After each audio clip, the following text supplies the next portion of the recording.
24 at 7 p.m. And we'll start roll call. Let's just start with Phil over here. Phil Hamilton, City Council Member. Homer, City Council Member. Ronnie Price, Mayor. Jody Arcades, City Council Member. Mike Warrington, City Council Member. Paul Wimmer, City Council Member. Bub Buchanan, Police Chief. Rick Lance, Director of Public Works and Utilities. Chad Russell, Fire Chief. Matt Kane, Finance Director. Dana Engstrom, City Clerk. JT Klaus, City Attorney. Les Mangus, Director of Community Development. Jolene Graham, Assistant City Administrator. Jennifer McCausland, City Administrator. All right, this time Rick Neubauer, lead police and fire chaplain. How are you doing, sir?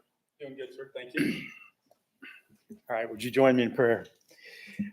Lord, tonight we humbly come before you and admit that individually, none of us have all the answers. And so we come together as our elected officials, our citizens, and we come to look after the business of our city. Pray for wisdom and understanding. We pray that we would treat each other compassionately. We would listen with open ears and open hearts, trying to see both sides of every issue, that we might be able to resolve things in a civil manner. And we thank you for the privilege of being able to come before our elected leaders and share our heart's desires and our cares and concerns, and that they're willing to listen to us. Watch over us and protect all we say and do tonight, Lord. We ask it in Jesus' name. Amen. Amen. If you would stand and join us in the Pledge of Allegiance.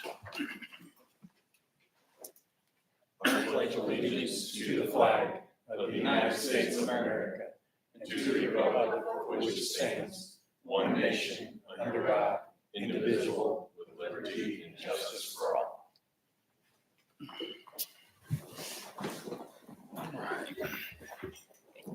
All right, this time I'll open the floor for a public forum. If you have something you'd like to say, speak to us about. Yes, ma'am. How are you tonight? All right. Jeannie, let me Thank you. finish. I'm Susan Humphreys. I'm the state representative for this area, this district. And I try to come to city council meetings when I can. It doesn't always work out, but I just want to thank you all for your service. I know that being in public service is a sacrifice. So thank you for doing that.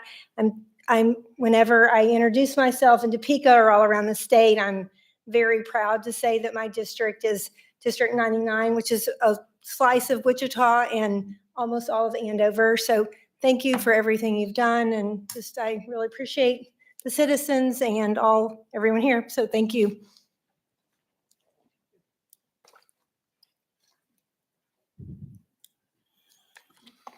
Anyone else?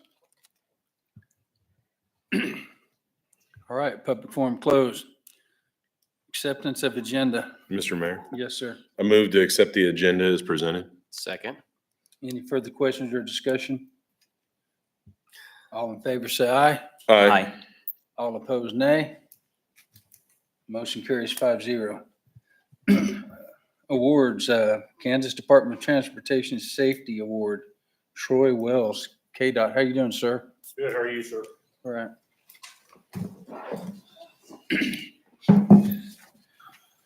Thank you for letting me speak to you guys today. Like you said, my name is Troy Wells with KDOT, one of the law enforcement liaisons, and I'm retired law enforcement also. At this time, with the work that the law enforcement has done in our state, we're down 15% on fatals where we were this time last year. So kudos to all the law enforcement that are out there doing their jobs. This program that we request our law enforcement participate in, our seatbelts, we're very critical about. We want to focus that and stress that a lot. One of the programs we ask them to do is SAFE. Seatbelts are for everybody. It's a school-based program. Teach our kids how to wear their seatbelts young, so they just do it all the time. Then we have the STEP program, Special Traffic Enforcement Program, where we ask them to go out there and do special enforcements on Thanksgiving, New Year's, and for click it or ticket, you drink, you drive, you lose. And we have other enforcements too, like speed enforcements and distraction driving and other school enforcements. Now, we're always asking our law enforcement officers to go out there and participate. We're never asking them to go out there and just hand out hundreds of tickets. We don't want that. Sometimes it's purely educational too. We leave that up to the officers and their discretion. with all the work that Andover Police Department does in the traffic safety area, they have earned a platinum award this year, which is the highest award that we give out. And I want to thank Andover Police Department for doing what they do. And I want to thank Chief Buchanan for his leadership and what he does for the department too. But this is the plaque we give. They've got them hanging in their wall there in their office. And I just want to tell you guys, thank you.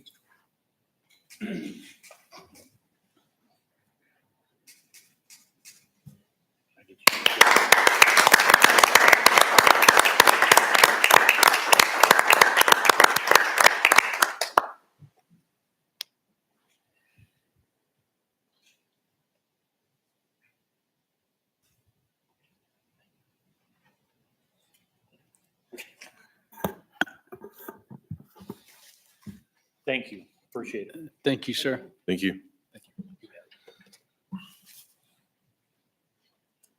Consent agenda, 8.1 through 8.6. Mr. Mayor, Yes, sir. I move to approve consent agenda items 8.1 through 8.6 as presented. Second, O'Kadis.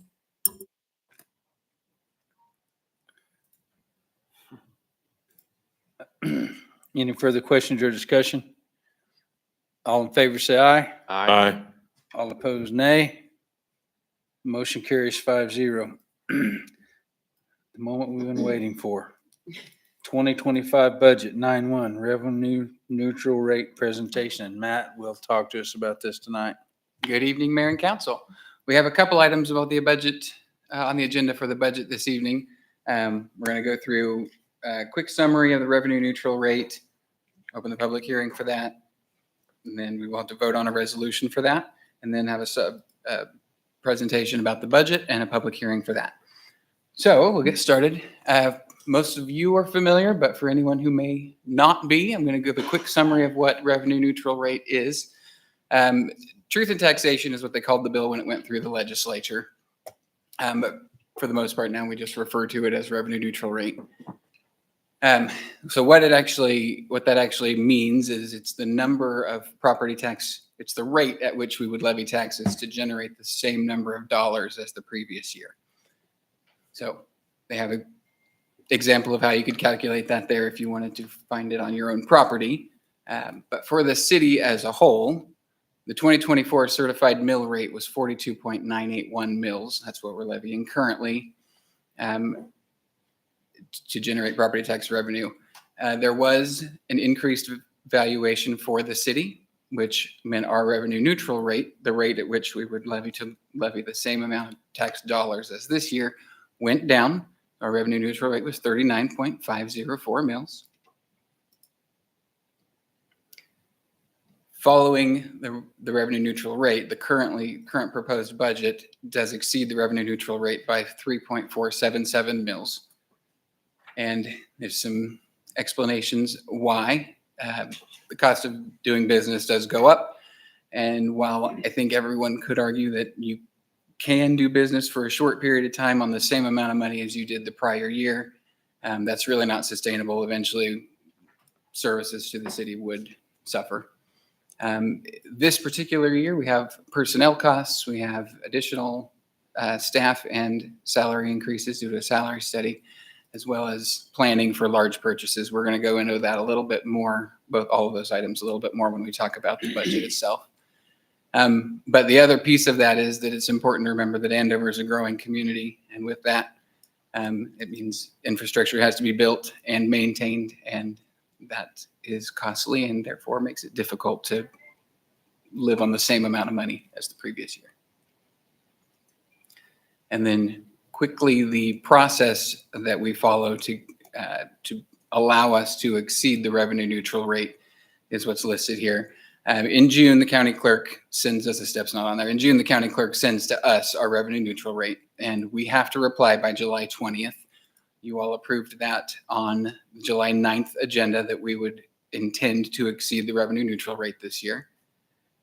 We must, at least 10 days prior to this hearing, we have to publish it in a newspaper and on our website. We did that on the 3rd of August. We have to conduct the hearing that we're about to have. we have to adopt a resolution to exceed the revenue neutral rate, and we have to do that by roll call vote. And we report the yays and nays on that, along with our resolution. And then by October 1st, we have to send the certified budget to the county clerk. Any questions? Then, Mr. Mayor, I would ask that you proceed to the public hearing. All right, 9.2, revenue neutral rate hearing. This time I will open the floor for public hearing. If you'd like to speak to the governing body, feel free to do so. Keep it short, and your name and address will be appreciated. Anyone?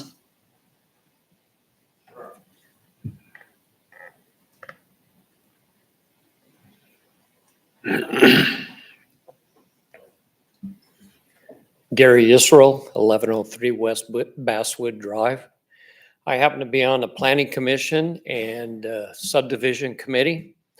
And I have brought before those committees the fact that there is a crack in the asphalt in front of my house. It's like the Grand Canyon. I now have all kinds of stuff growing in there. And, you know, if we're going to be raising the mill rate and paying for infrastructure, I just want to know when that's going to be taken care of in my neighborhood.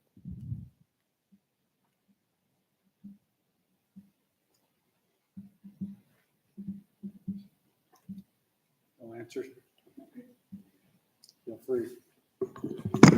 Mr. Israel, we'll take a look at it and get with you regarding that repair. We are out dealing with some cracks right now. The crews have been out for the last couple of weeks working on it. So I'll make sure it's on their list or take it by and look at it, but I will respond to you. Okay, thank you. I appreciate it. Mhm. You know, I brought it up in the past and I know that we've had things that we were dealing with the tornado and stuff like that. So I just appreciate the fact that our road in our neighborhood is maintained to city levels. Pardon me, what neighborhood are you referring to? I'm sorry about that. Oh, sorry. What neighborhood? What neighborhood? It's Kaywood. Okay. Okay, thank you. Mr. Mayor, I would just like to point out to the public, just so they don't feel like we're being disrespectful, generally staff does not engage during the public hearing. This is a time to hear feedback, but not usually to engage in a dialogue. I just want to explain that delay for those who may not understand it or know why we're doing it. And generally speaking, if you email staff or myself, I promise you, I go out and look. It doesn't matter if it's the smallest thing or biggest thing. So that's the best way to get our attention is email. Anyone else? Yes, sir. Good evening. John LaFine, 301 South Sunflower Lane. Hello, everybody. My comment tonight on the revenue neutral hearing is my observations are the public hearing is ill-timed. I mean, here we are, it's August 27th. Yes, it's been public knowledge since before the July 7th meeting, I'm sure. But the process involves asking for public comment tonight. I'm sure you guys have worked many hours and deliberated a long time to come up with a mill levy increase, the budget that is due very soon. In my opinion, this room should be packed full of people. Why is our taxes going up? Our taxes are going up everywhere across the board. Yes, you guys have a job to do. Yes, I live in the city of Andover. I'm just questioning the process and the timing of the public comment and the power it has to actually weigh significantly in your guys' decisions and how you use our money. And that's my comment. I understand we're not having dialogue, but I thank Representative Humphreys and the Kansas legislature for passing the truth in taxation law that got us to this place.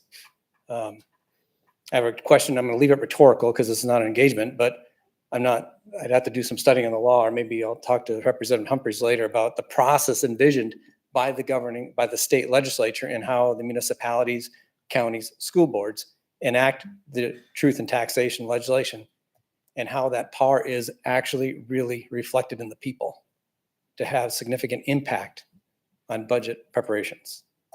I realize tonight's too late. I mean, I could nitpick all day long. I looked at the budget. I could nitpick on things. That's not appropriate tonight. That's all I had to say. Thank you. I wish I was more Thank prepared, you. but thank you. Anyone else?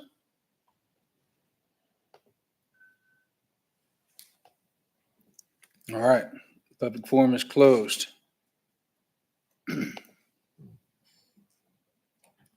9-3, correct? Yes.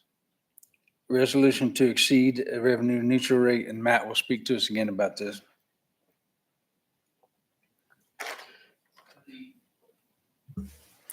The resolution in this packet is, needs to be voted on by roll call vote. If we pass this, then this is what allows the city to levy taxes above the revenue neutral rate.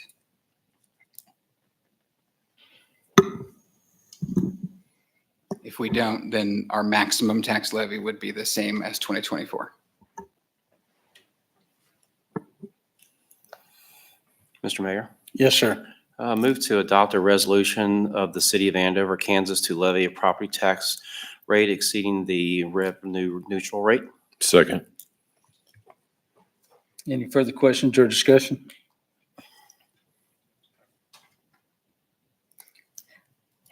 Council President Henry, how do you vote?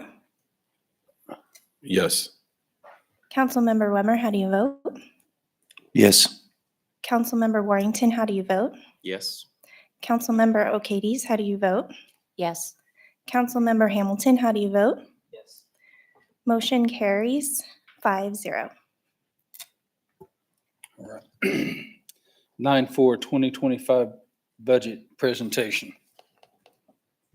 And Jenny McCausland will speak to us about this evening.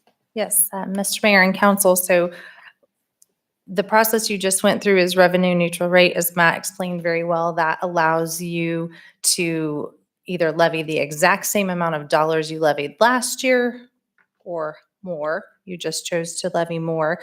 But what I am pleased to talk to you tonight about is a budget that comes in at a flat mill rate, meaning that the mill rate will stay at the same level that it was for 2024, which is 42.981. I'm going to let Matt get into a lot of the details regarding the numbers, but I do want to tell you a little bit about the process that got us to tonight. I believe that was mentioned already tonight, and I think it's important to note that this doesn't come together just in a short amount of time. This actually starts all the way back in April. This year, unique to note that Matt became the leader of the finance department in April when longtime CFO Donna Davis retired. One of the first things Matt brought on was the budget module through Tyler Technology. That was an improvement in how we've been budgeting. It allowed for a lot more collaboration between department heads, the finance staff, myself, and the assistant city administrator. And it also was a lot more effective in that everyone's putting in the information into one software instead of having multiple spreadsheets floating around, more opportunity for user error. So I feel really proud that Matt brought that on in his first year doing the budget solo as lead of the finance department. I had planned to spend a little bit of time talking at length about the process to get here, but one of the desires of having a public information officer, which we were able to hire 2 years ago, was more transparency with the public. And one of those efforts would be education, videos, things of that nature. And so this year, a video, just a short video, was put out to talk to you about the budget process. And if that's queued up, we will show that now. Hi, I'm Matt King, Director of Finance for the City of Andover. Do you ever wonder what goes into the city's annual budget or what services it covers? Well, I'm here to walk you through some of the steps and invite you to be a part of that process. First of all, anything related to streets, fire, police, wastewater, and events was all captured within the city's annual budget. Each year, we create a calendar of important deadlines to keep us on track. And as the year progresses, the budget will serve as a roadmap to help us make decisions. Starting in April, senior management began regular staff meetings to discuss the needs of their departments. Then each department is assigned a council member to be a liaison between the governing body and staff. For example, this year, Paul Wemmer was the liaison for the Parks and Recreation Department. Then a budget retreat is held every year at the end of June to recap the discussions had between those liaisons and staff and allow the governing body to ask any follow-up questions of the staff prior to the final budget decisions. If you're interested in the budget, please join us for the City Council meeting on August 27th at 7 p.m., where we will have the public hearing for the proposed 2025 budget. This is your chance to voice any opinions you may have regarding the budget, and the budget presentations will be published in advance of that meeting on Friday, August 23rd on the city's website. So I think that was much more entertaining than if I walked you through that process. But point being, it's been a long road to get here tonight. I really appreciate their work on that video as well. One last thing I want to talk about regarding the budget is that starting at the beginning of 2023, we began a process called Council Administrator Priorities, in which every quarter I present to you on where we are with the priorities of the City Council and the direction that you've given myself as well as the rest of the staff. And then that's an opportunity that if we've fulfilled or largely fulfilled some of the things that need to be done in those areas, they may come off the priority list. We also have a watch list, those items that haven't quite percolated to the top, but they're still need to be observed and we need to keep a pulse on them. Those guide rails also assisted us in putting together this budget. Since we started those priorities last year, but even really since 2021, I've been talking to governing body members about my concerns with recruitment and retention, and knowing that the post-pandemic world is a very difficult time to employ citizens, to have employees stay and stick with your workplace. And some of the work that we do can be some of the harder to fill niche type positions. So the governing body was gracious last year to approve a salary study, which we've been working through most of 2024.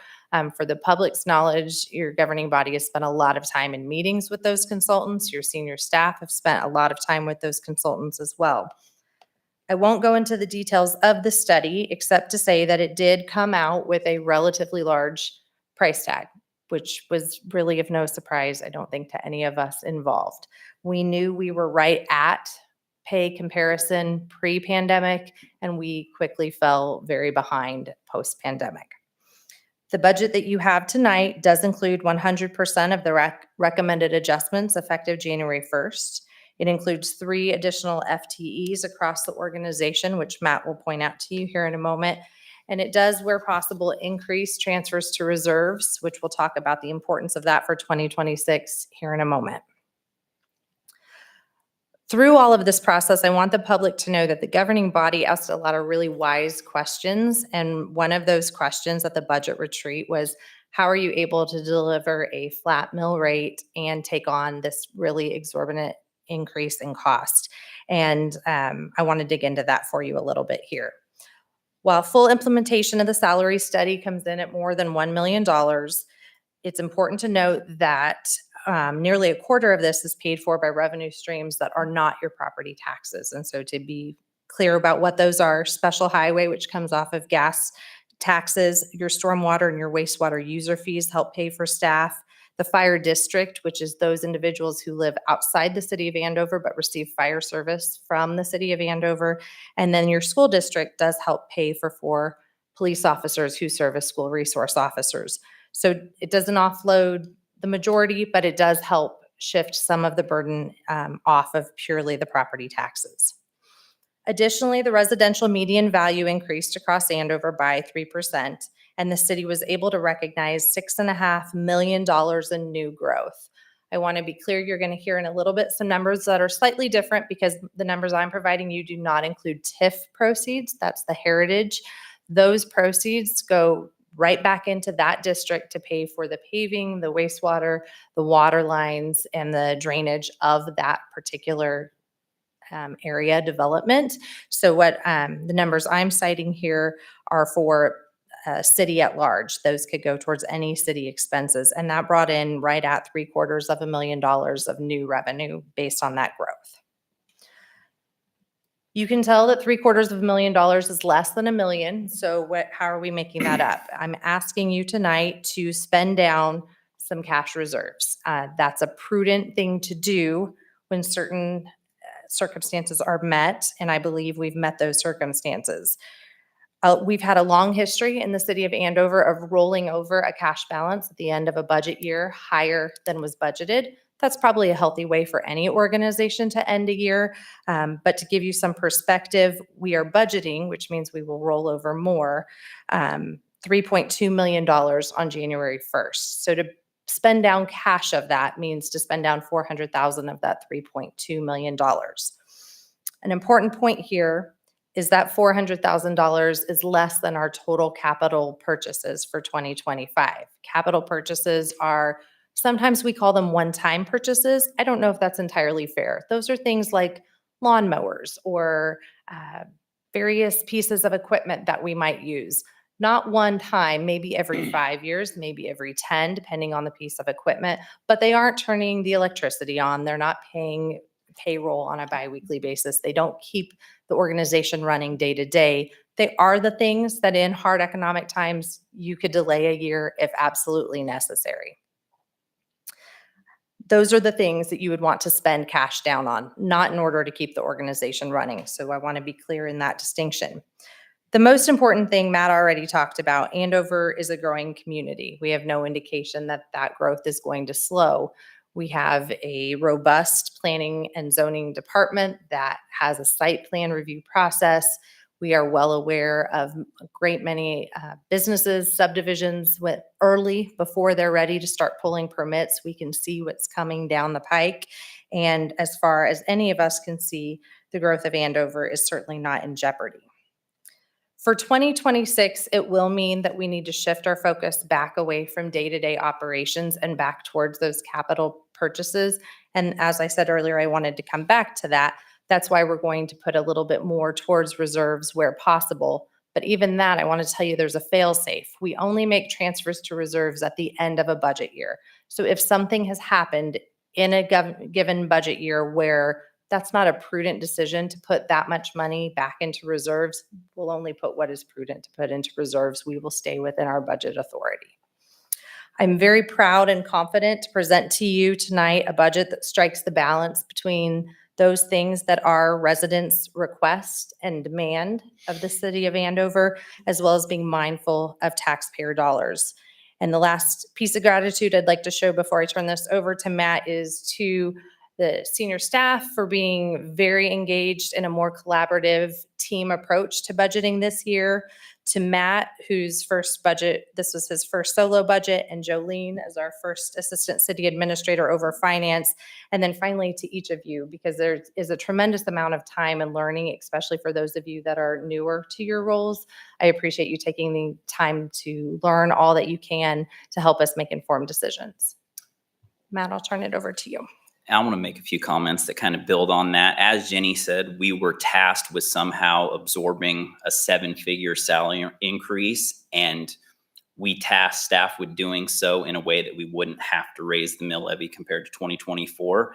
And something Jenny did not say, but what I heard was during this process when we were trying to figure out how we could absorb it without raising the mill levy, the senior staff offered to delay what their salary adjustment would be so that all of their employees underneath them could receive it if that's an option that we had to do. I didn't feel like that was acceptable, and luckily we arrived at the decision where we could fit it all and everyone that needed an adjustment could get it. And just to be transparent, your fire and your police are the ones that we have seen were fairly underpaid. And so they're the ones that are going to really be benefiting from this. I've had conversations with many of them. They are super grateful, and this is going to change their quality of life because, in all honesty, seeing how much they paid, I was of the agreement that we needed to address this quickly because, as Jenny alluded to, COVID kind of messed up the job market and the labor market. So we needed to correct that as soon as possible. And I just wanted to commend staff for doing that and doing it in a way that we had recommended and asked for. And to piggyback off that, I see here, unless I'm reading this wrong, we are lower than the Butler County average city mill levy. We're also lower than Benton, El Dorado, Augusta, Rose Hill, Mays, and by the way, we're the fastest growing city in the state, over 10,000, and we're still staying. 2024, we were below the revenue neutral rate. So our city staff has gone above and beyond the call of duty to keep us there. So when you think of the way that this city's growing and what they're able to do, I think it's quite phenomenal, and I applaud you for it. Matt? Thank you. I was hoping for a presentation. Sorry. There it is. Okay, well, thank you all very much for all of the support throughout the budget process this year. I won't drone on too much about how great it's been, but it has been very rewarding, and all of the people around me have been much more supportive than I anticipated coming into it. Not that I expected bad things, but it was really, really great. So on to the 2025 proposed budget. As we've discussed, we are proposing a flat mill rate of 42.981 mills, the same as 2024. Aggregate property tax increase would be $878,000. That's the number Jenny was talking about that is different, as well as some of the growth numbers, because you see in parentheses there that 3.3 million of it is in the TIF district. And that those are funds that can only be used to pay for the improvements that have been made in that district. In addition to the new growth, we also had $156,000 come back onto the tax roll that had been abated from neighborhood revitalization. And we had $21 million in property valuation growth. That's increases in existing property values. Here's some of the highlights of what is being added to the budget this year. That raise pool for employees as a result of the salary study comes in at approximately 1.2 million, as Jenny referenced. We have 3 new employees: a new police officer, a full-time payroll and benefits employee, and a full-time employee in the IT department. We do have a slight increase to KPNF. That's the retirement system for our police and firefighters. We've changed our short and long-term disability to be completely covered by the city. It used to be partially covered by the city and partially by the employee. And that results in an overall budget of 58.1 million. But a significant portion of that is transfers, which can be largely transfers from our operating funds into the debt service fund to make payments on past debt. So we've taken the roughly $10 million of that out. You get a $48.5 million overall budget and a $26.2 million operating budget. The big chunk of that difference, because that difference is larger than it normally is that in 2025, we plan to start work on the sewer plant expansion, and that will be expensive over the next couple of years. So we'll have large differences in our operating budget versus overall budget. So leading into that, we have capital projects for the different departments. So for the wastewater department, we have that treatment plant expansion, a skid steer, some manhole rehabilitation, and some city portion on subdivisions. For the streets department, they have some upfitting costs on a vehicle. They need a new grader. The paint striper is in the 2025 budget, but the need arose a little bit sooner than intended, or than anticipated. So I believe it's actually at the last meeting you approved the purchase of that. We're not buying another one in 2025. We just bought it early, and then the funds will just roll forward. They're getting a mower. They have a couple of roads to pay for, Yorktown and Founders, and then again, subdivision, the city's slice of subdivisions if the city chooses on some of those. For the Parks Department, they are getting a new trailer. They also have a vehicle that needs to be upfit, and the City Hall parking lot needs sealing. I know we discussed at one of our workshops, so I will address it, that the question was asked, why would the Parks Department pay for the City Hall parking lot? So when we came back as staff, we did talk about that question, and we didn't change it at this point. We could in the future if that is desirable, but at this point, the way all of our facilities are structured is that if it's within the building, the department that is housed in that building pays for the cost. And if it's outside of the building, like if it's grounds, then the Parks Department, it's in the Parks Department. Now, in most cases, that is all general fund dollars. So the exception to that would be wastewater, because their grounds are covered by their fund as well, because it's not in the general fund. The fire department is an interesting one this year. We need some large equipment to be replaced. We have a rescue truck that we've budgeted to replace, and we also have one of the engines that needs to be replaced. Engine being the big fire truck. It's the technical term. That's how it was explained to me.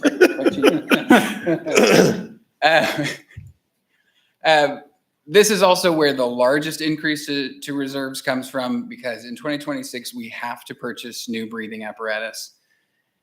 And we started the increases in transfers in 2024. We budgeted for a $100,000 increase. We had some money in reserves already. In 2025, we're budgeting a $200,000 transfer into the reserve fund. And this will not be the last time I talk about it, because these have to be purchased in 2026. So this time next year, when we are sitting here talking about the 2026 budget, those transfers to reserves are not going to cover them in full. So I will be talking about the last bite that we have to take out of that expense, because overall that purchase should be pushing $600,000. Chief Russell, what's the lead time on those rescue trucks right now? Yes. So I think that you could probably get a rescue truck in 12 months. Okay. An engine is closer to 4 years. Okay. 4? Yes, sir. The market is crazy. Costs have doubled, and the time to deliver has quadrupled in some cases.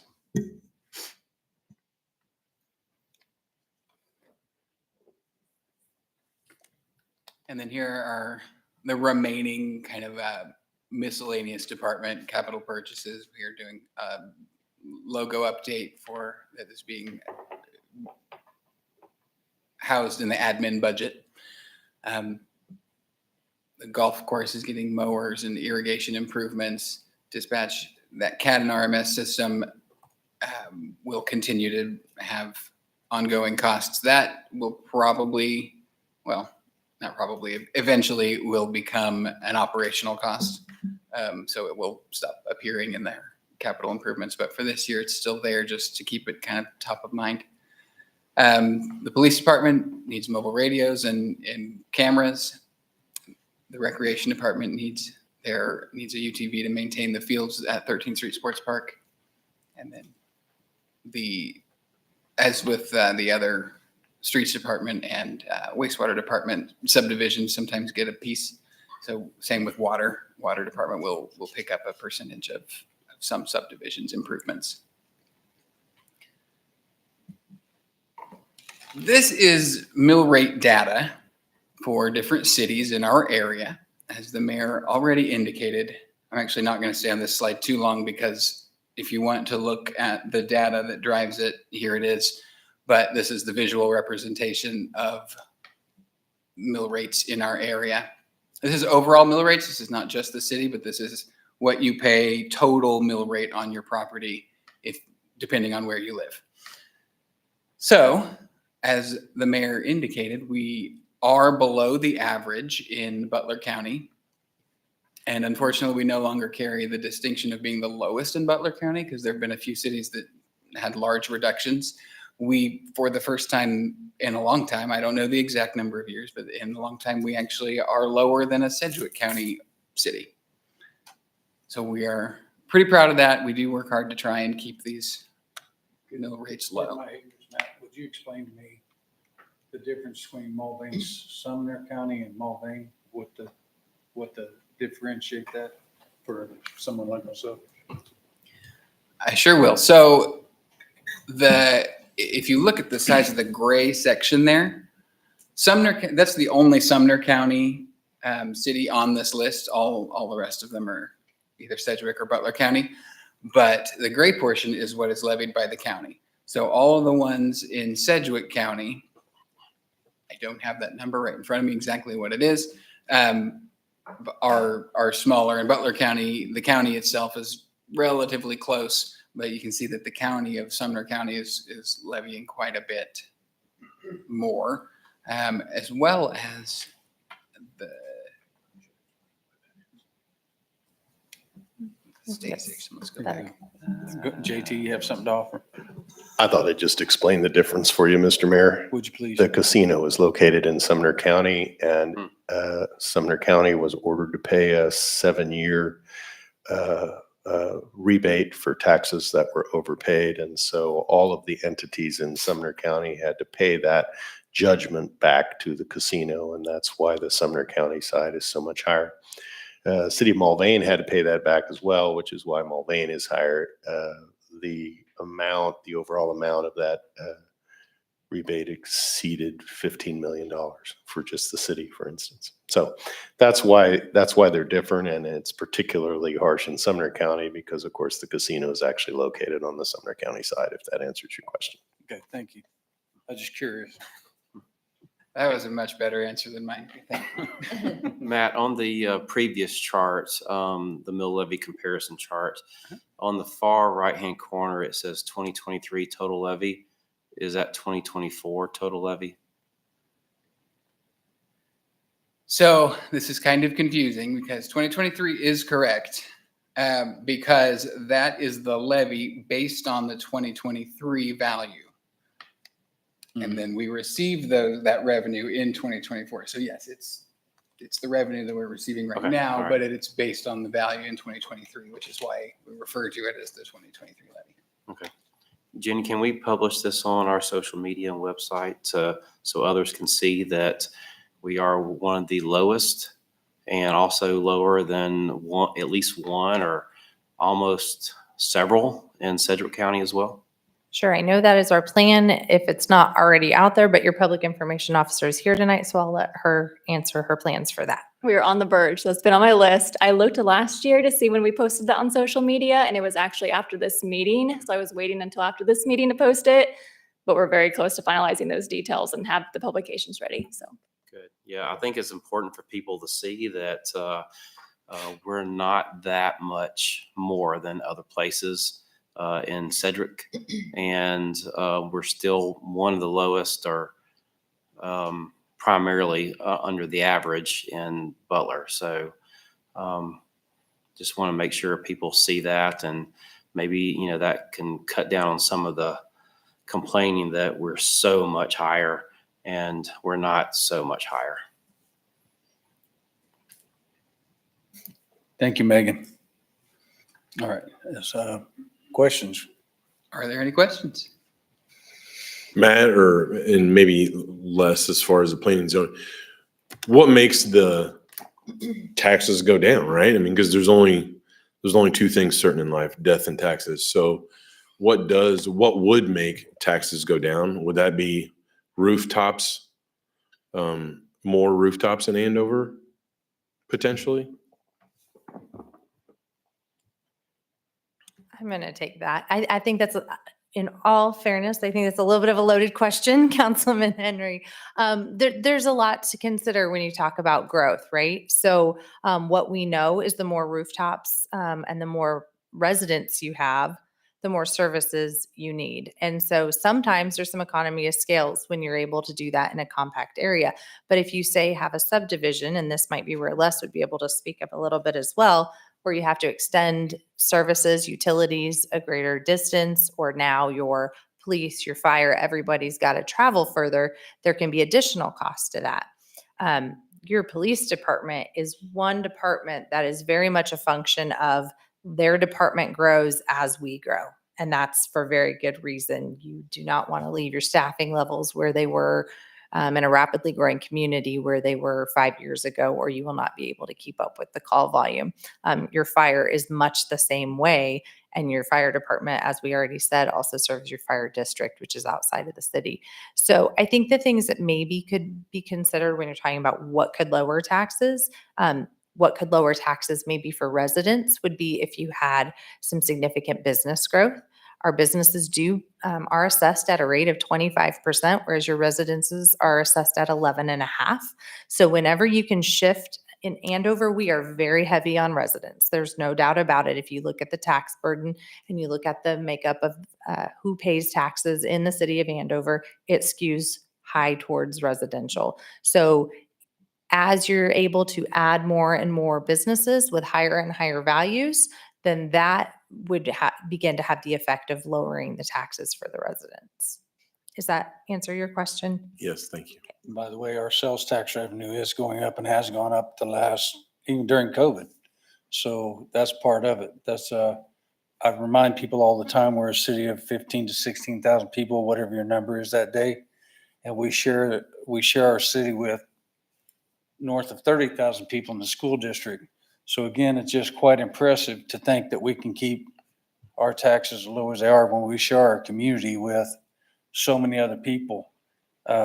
It's just not us. So that's what that's why we work so hard to create more business here, is so we have more sales tax revenue in hopes of, and by the way, I ran on that in case you're wondering, sales tax revenue to keep from raising property taxes. And we've done quite well at it. So again, the governing body deserved all the credit for that. And the governing body, I'm sorry, city staff deserves credit for keeping us the cows in the fence, if you will. Anyone else got any questions? I don't have a question, but I do think city staff thank you for the planning that goes into this years ahead. Matt kind of hit on the wastewater treatment plant, the expansion coming. We didn't necessarily plan for it, but we did a study on the salary, realized kind of what everyone thought that, the salaries were under the norm. So bringing those back and showing the first responders and stuff that have been with those salaries that, as Phil said, weren't impressive, to bring those to where they should be. And thank you all for your service to the city, to the community. It's really valuable. So appreciate all you guys do. All right. So we're ready to move on. 9.5, I'm sorry. 9.5. Again, I will open the floor for a public hearing. If you'd like to make any comments on what you've just seen, feel free to do so at this time. Anyone? Gary Israel.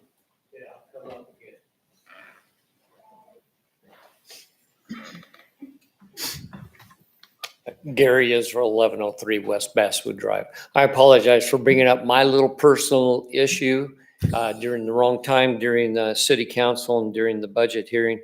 I do applaud the city for keeping the mill rate flat. I do have one question. Jenny, you did say that property value had increased only 3%? Okay. Median property value across Andover was 3%. Okay. So I guess I should have gone to Butler County to address this issue, because they've got my house increased in value by 11%. And I have not made any improvements on my house. Yep. So I apologize to the city. I should have gone to Butler County and addressed my issues there. And again, I do applaud the city. I do think that fire and police do need an increase, and I think that's a wonderful thing that we do for the public service that they do provide for us. Thank you. Thank you, Gary. Mr. Israel. Anyone else?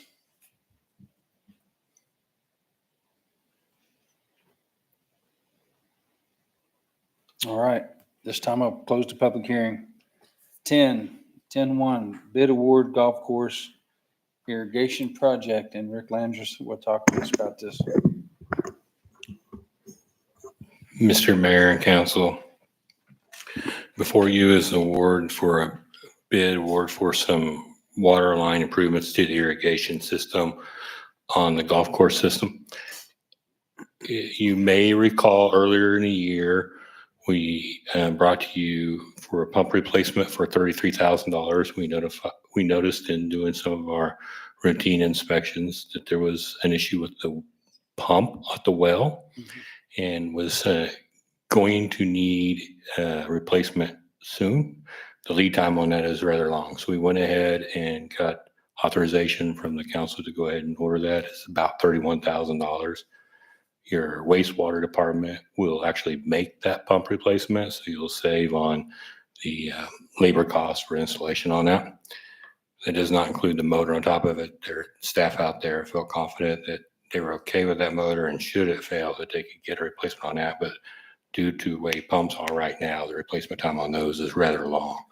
We were concerned of having a failure on that pump in the middle of summer and having to wait for 8 to 12 weeks for a pump to show up. So we proceeded with that. So that came out of their $155,000 that they had set aside for CIP. We bid, because we knew it was going to be expensive. We bid this with a couple alternatives. But Mr. Oaks, sorry about that. Mr. Stunts with Oaks Golf is here, by the way. But we've been talking about wanting to replace he's really been wanting to replace the line that runs from the well up to hole 1 and then crosses under the creek.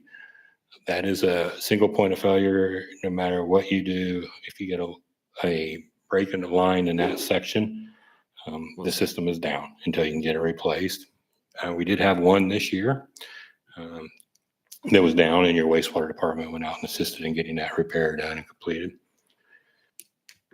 And under the creek is another issue. So we wanted to go ahead and get that replaced, get some proper valving on there so that we can isolate and change the flow direction and so forth in case there was a break somewhere else in the system. However, the system, for whatever reason, when it was put in, was not a looping system up at hole 5 and 6. On your drawings in the packet, you'll see a blue line up there that goes across from 5 to 6. That there was a gap there, so it didn't loop. So if you had a break, say just past hole 1, we'd have to shut down a whole side of the system over there. Or if you had a break, say on hole 6 on the other side, you'd have to shut down everything from 7, 8, 9 down that way. I would back up that as we started getting into the system with Oaks Golf on this, and we've identified a few places as we've made some repairs, we've been adding some valves to allow us to isolate some holes. So the plan is to make this connection up on the north end, make the connection on the south end. This will give us a way to loop the system. We could operate it at a lower pressure, because instead of just having a 6-inch that goes up, tees off, and goes 2 different directions, now you have a 1 4-inch that loops around, can operate at a lower operating pressure and still maintain a higher quality of water that can allow them to irrigate multiple sections at a time. However, with doing this, and over time, we'll continue to add valves in, we can get it to where we can isolate to a hole. So if there is a break in a hole or a break in a line on the main line, you can isolate it down to just one hole is down.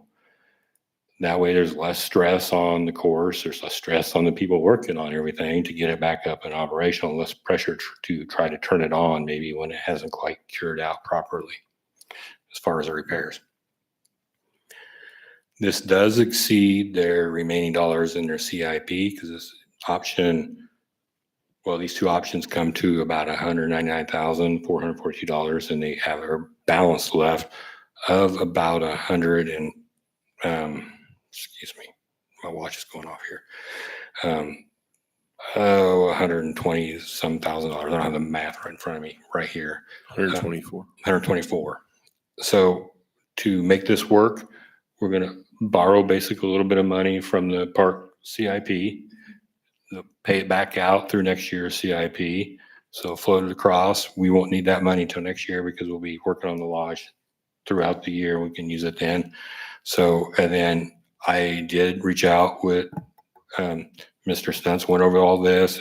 He's in agreement. He'll just spend less on his CIPs for next year, figure out how we'll kind of adjust and see exactly what he can get for what he needs to do.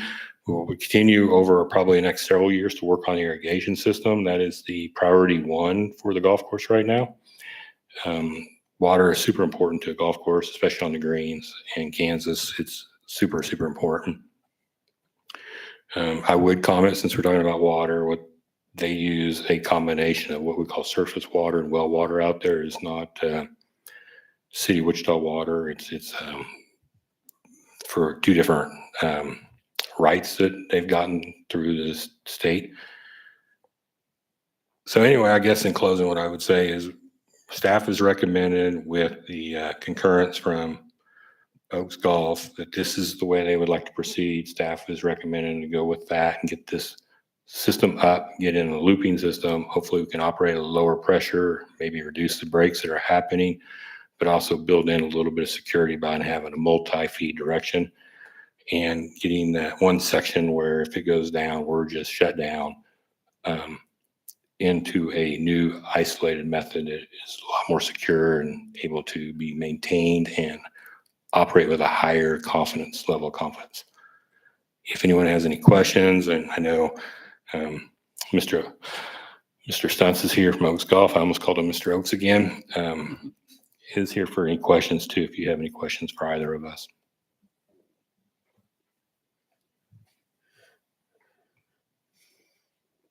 I really don't have a question, but I do have a comment that you mentioned it several times that our staff, your staff, takes very good care of the golf course, saving lots of money and in the golf course having to call the outside contractor to do stuff. So again, that's another way that we work together with our entities here in town to save taxpayer dollars.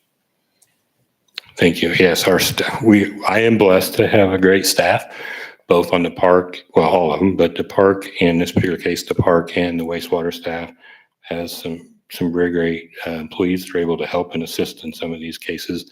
You know, we have some equipment that they do not have, so we will go out there and do some digging for them from time to time. And if it gets in a complicated repair, we've had our wastewater guys go out through who have a little more experience in some of that and help them assist them with that too. They do generally take care of it themselves. I don't want to make it sound like we go out there and maintain the golf course. We do not. And we're happy with that.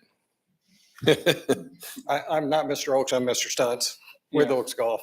And I'd just like to parrot what was just said there, both by the mayor and by Rick. And I say this quarterly, is that the cooperation from the city of Andover is something I've never experienced before. And so it's this is my fourth government project, whether it be lease or manage, whatever.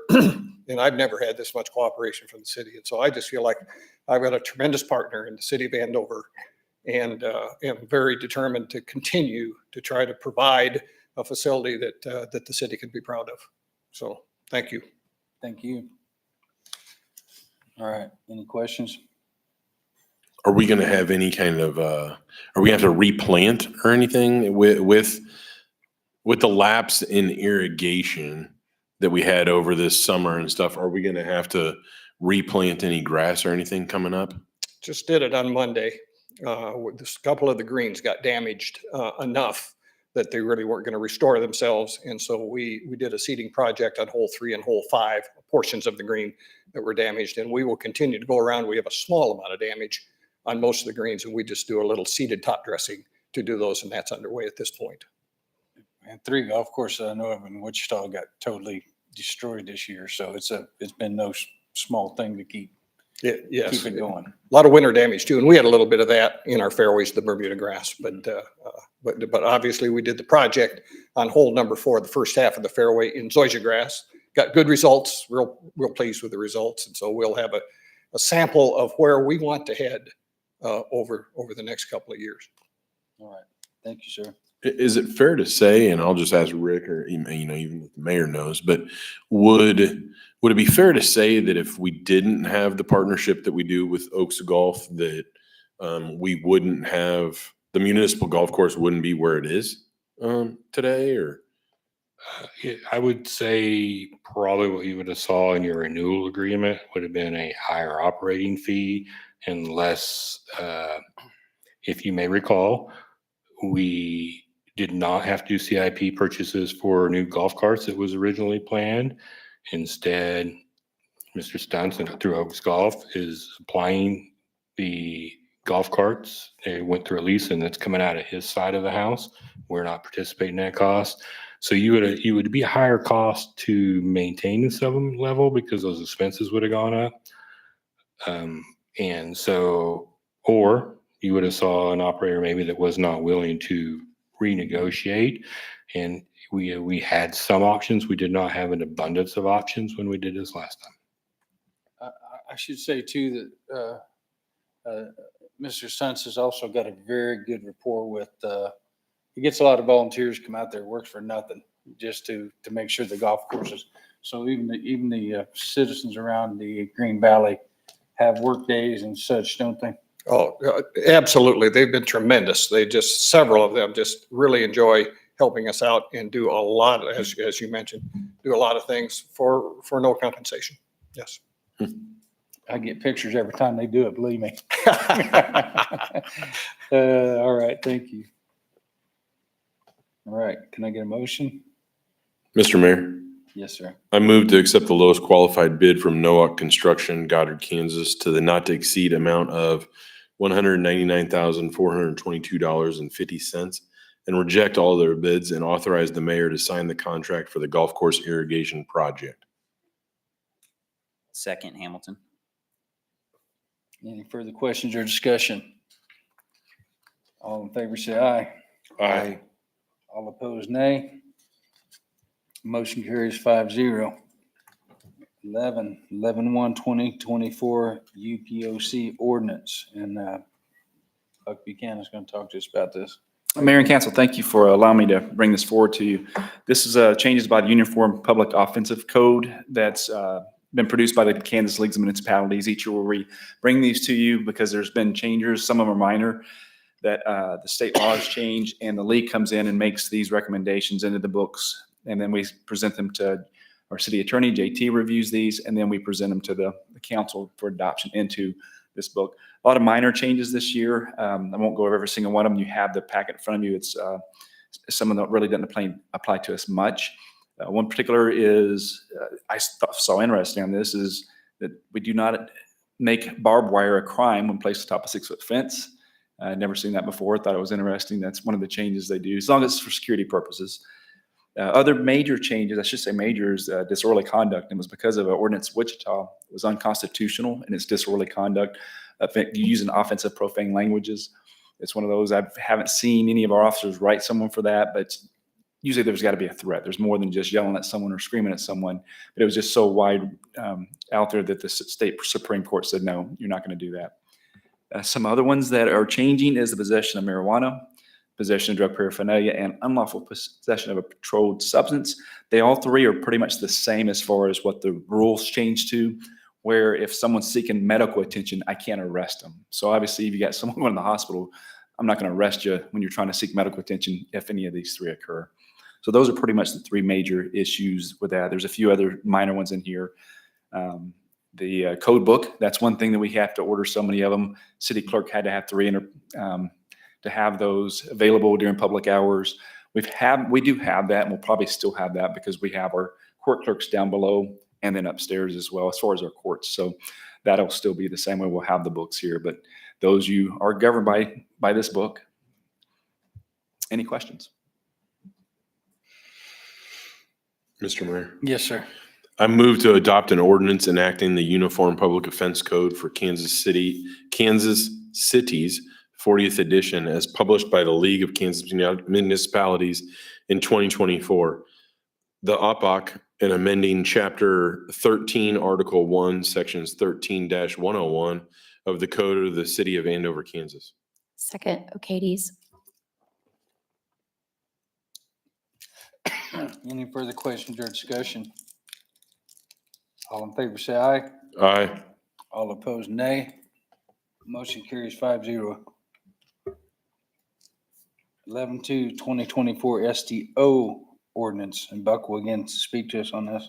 Yeah, once again, this is going to be on the standard traffic ordinance. So it's how we actually do our traffic, our citations, where they come from that, how we write those. Same thing as far as the code book. It's going to be the same where we have to have one. It's changed our city code on that one. Again, we'll still have 3 because it's important to have available those at all times, including ourselves. Each officer has those to be able to open that up and see, okay, this is the actual current laws that we possess and we have actually charge. Some major changes in this one, accidents involving death or personal injuries, duty of drivers. There's a certain financial on that where you have to, if there's property damage, and report that crime. Others are unlawful operation of worksite utility. We have our own ordinance within the city of Andover, so it doesn't apply to us as much as it would under our code book compared to the STO itself. Failure to comply with a traffic citation. That's really the biggest change the state's really trying to push and around the country, where I'm not going to, municipalities, the courts can't fine you for each entire, if you have 5 different charges, there's $100 charge on each one of these. As you can see, there's quite a few areas there that you can have so many different charges, but the courts can only charge you $100. You're trying to prevent people from having all these different charges and get tied up in the court systems, and you're losing your driver's license. And that's pretty much going to take care of that. Not everything, but at least some of the ones that some people will find like, okay, we're still going after people, and it'll clean that up a little bit better in the courts. Any questions? Sora, when you're saying each copy, there's a hard copy of this You bet. book. Why don't they have it available online? We did, but when you're doing that, unfortunately, when we do our changes, we actually put this ordinance, as we will do start tomorrow with our court clerk, and Dana will go through and staple this ordinance to that book.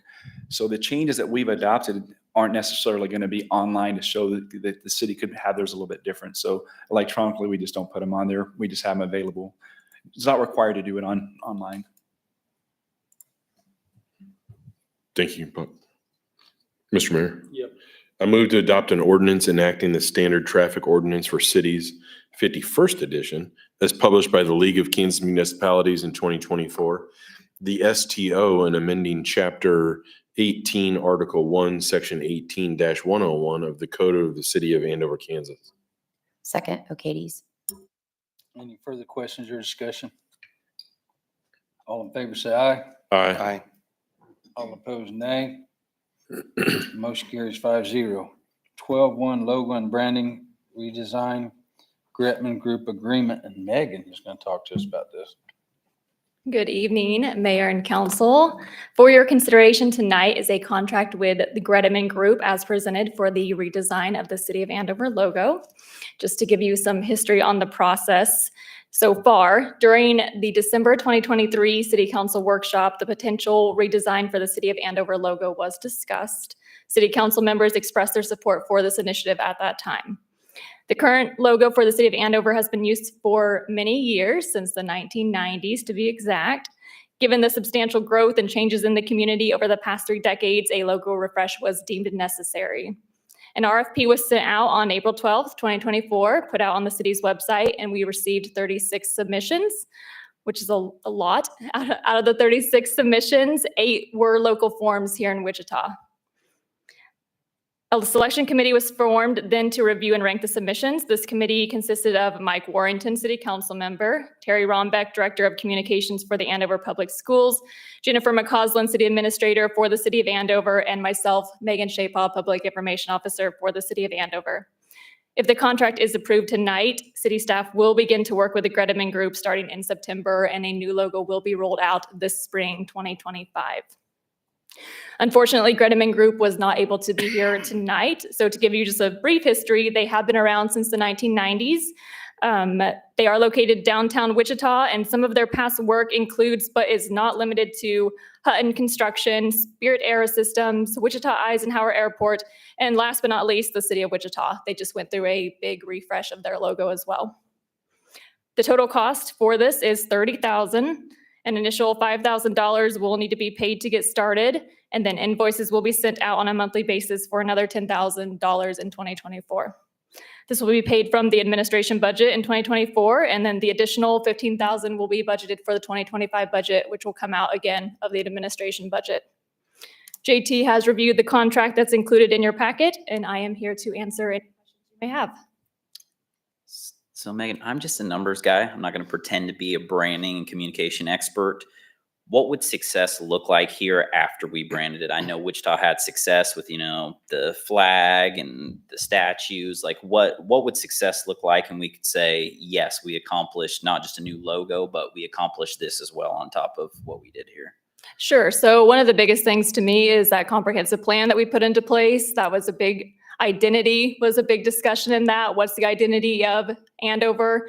Talked about the Wichita flag. How do you recognize Andover? This logo has been in place since 1990, so it's time for a refresh. This is a normal thing that a lot of cities, businesses go through just to get up to date. Obviously, Andover has changed a ton with your population, so we want to keep refresh. We want to represent our population as accurately as possible. What will that do to the current monuments we have at the entry points of Andover? Will they remain? So I know that everybody thinks about that big monument off 21st Street. That's where a lot of minds go because that's the biggest A that we could think of. The Greteman Group, they've already been thinking about that. We've talked to them about that. They have some ideas of how we could maybe overlay something. And again, this change, it's not going to happen overnight. So I see this happening in phases. You saw in the CIP, we have $10,000 budgeted, but we're not going to burn all of our City of Andover logo t-shirts or our ball caps and have a big bonfire. It's going to be as it makes sense. So maybe your Parks and Recreation team needs new uniforms. We'll order those as we need. There might be some Andover A's that stick around for historical purposes as well, but Greteman Group, they've gone through this process. They've done it with the City of Wichita, so they'll have some strategic ways to implement this. If you burn the Andover flag, I'll bring the marshmallows. Was there anything, Megan, that stood out to you, Jenny or Mike, in regards to for the Greteman Group and what made them stand out against the other 36? Sure. The biggest thing was that they were local. So we really looked at a lot of the local firms and then a few places outside in Kansas City. I will tell you that there was a money concept, of course, with this as well. It ranged from the firms that were considered, they ranged from $12,000 to $72,000. So Greteman Group was right in the middle, which was huge. And they were in the middle for what we talked about as well.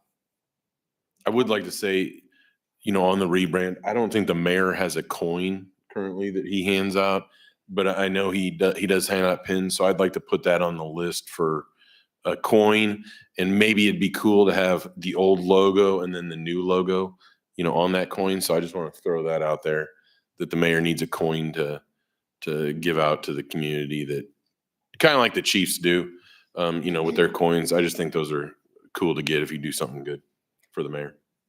I was going to mention also, Councilman Henry, when you asked what stood out about Greteman, for me, the fact that they were the one that did Wichita's redesign, and they really did essentially an update of the Wichita W, which, we'll see where this lands, but I think they recognized that there was a longstanding tradition that was recognizable, and how could they make that modern? The fact that they were able to kind of honor the past and make it fresh felt like what we were the direction we were maybe headed. I mean, and their resume versus others was extremely impressive. I mean, just the one she mentioned tonight. Yeah, I mean, that's huge. Just looking at the multi-page package that each person submitted, there was another one that was close, but this one just stood out. And, we didn't share any of our ideas with everybody. We sent all of our ideas like in order of who we thought to Megan. And when we showed up, she had a spreadsheet. We all had picked them before we had even showed up to talk about it. So I mean, they stood out that well, that between none of us talking about it, we all, agreed on it, fairly easy. Their resume and their past and how they presented and hit all the line items that we asked them to hit, they did it very well. Great. Thanks, man. All right. Mr. Mayor? Yes, sir. I move to approve the contract with Greteman Group as presented for the refresh of the City of Andover logo. Second, Katie's. Any further questions or discussion? All in favor, say aye. Aye. All opposed, nay.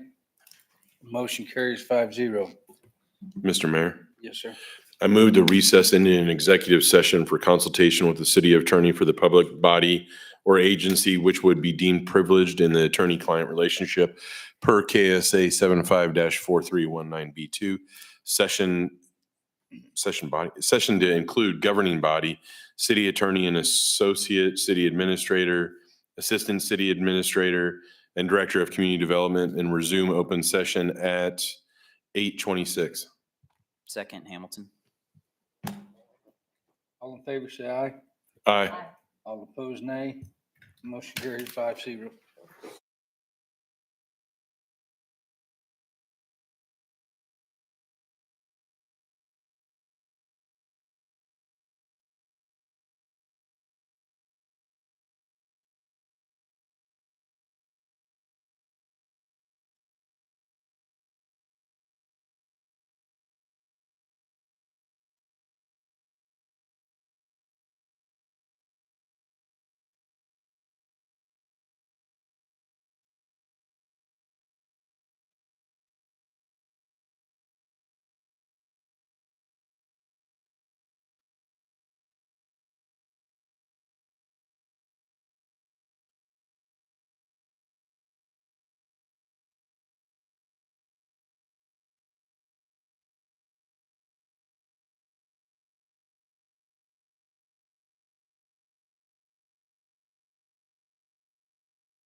Aye.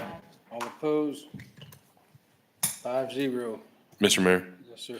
I move to recess into an executive session for consultation with the city attorney for the public body or agency, which would be deemed privilege in the attorney-client relationship per KSA 754319B2, session to include governing body, city attorney and associate, city administrator and police chief, and resume an open session at 8:45. Second.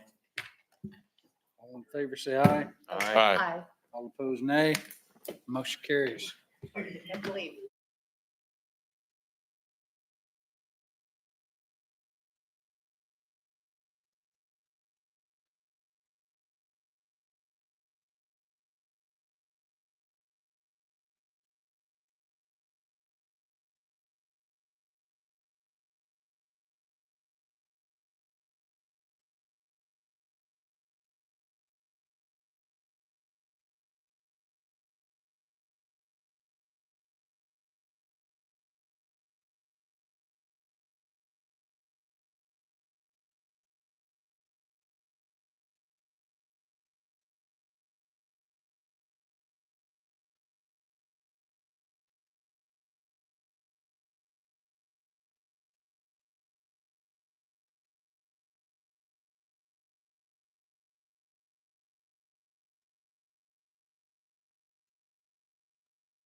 Somebody? Mr. Mayor, Yep. I move to come out of executive session.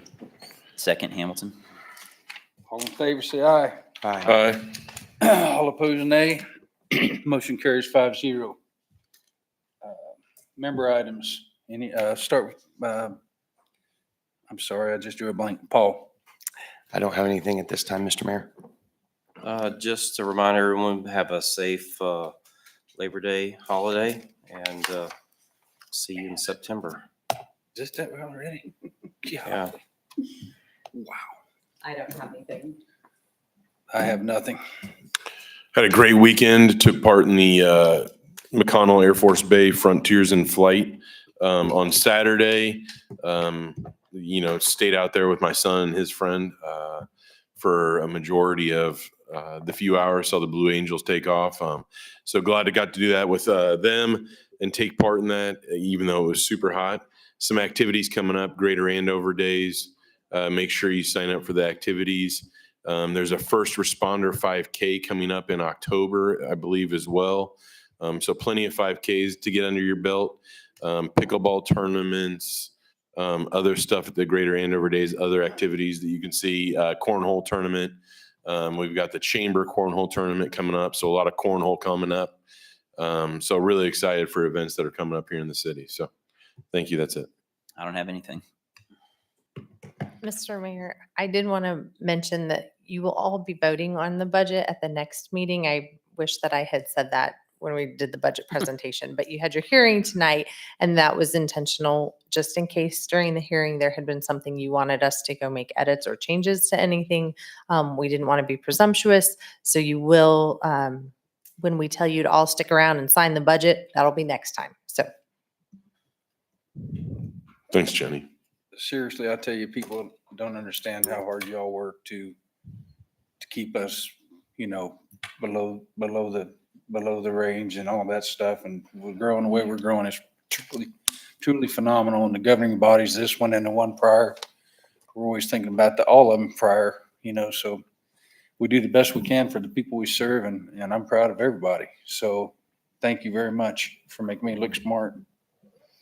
Mr. Mayor, Yes, sir. I move to adjourn. I second. All in favor? Aye. All opposed?